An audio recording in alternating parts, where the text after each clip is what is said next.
Imagine the worst abdominal pain ever. It is the main symptom of inflammatory Crohn's disease and inflammation in Crohn's and your GI tract. This should be of importance to everybody because it could affect someone you know or even you. There are 780,000 people affected every year with Crohn's, according to themayoclinic.com. I know how this can impact somebody firsthand, as my husband suffers from Crohn's. He's had the disease since he was a teenager. I know firsthand the pain it causes him and the other symptoms that it causes him as well that we can discuss in just a little while. To illustrate this disease, we will discuss the causes, symptoms, and treatments. To begin, there are several causes. It could be hereditary and genetic.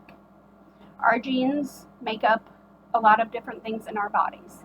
Therefore, our genes can cause disease. One of these diseases can be Crohn's. It is usually hereditary in someone within your family who has had this condition. So say your grandmother suffered from it or your aunt suffered from it, it is very well that it could be passed on in your genes as well, according to the Mayo Clinic. It could be a response to your immune system. Our immune system attacks our bodies when things aren't quite right. And the immune system can respond to the irregularities in your GI tract and in your colon. Environmental factors can also cause this disease. While they are not yet readily identified, some factors act as triggers to initiate harm to the immune system response in our GI tracts, according to the Crohn's and Colitis Foundation.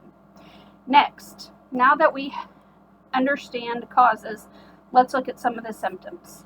It has many. Symptoms can include abdominal pain and cramping, where it can just literally double you over from the pain that you feel in your intestines, in your stomach, and in your GI tract. It can also cause rectal bleeding, nausea, vomiting, persistent diarrhea, and or constipation. Lastly, we will discuss the complications.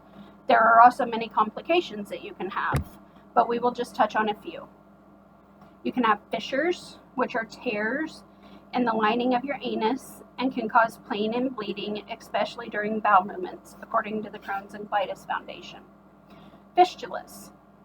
Fistulas can be caused by abnormal inflammation, and it can be in the abdominal channel between different parts of the body.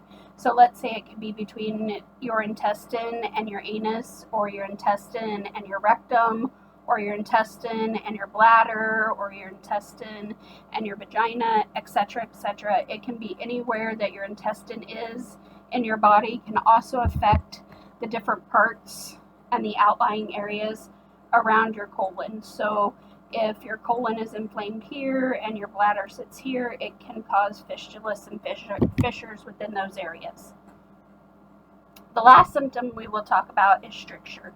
Stricture is narrowing of the intestine as a result of chronic inflammation. Now that we have talked about that, let's move on to some symptoms. It can also cause low energy and fatigue. They are two common symptoms, although they are not as readily discussed as the others from the Crohn's and Colitis Foundation.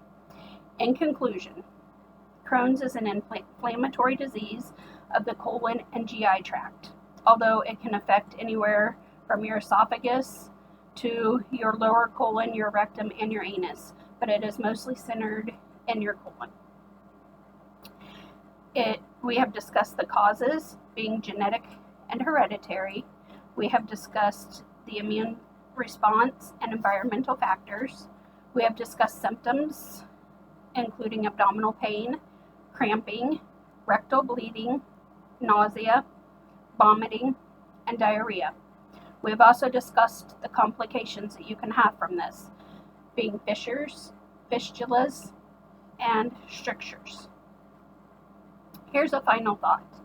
We should always pay attention to whatever our bodies tell us, because they are usually right. Thank you.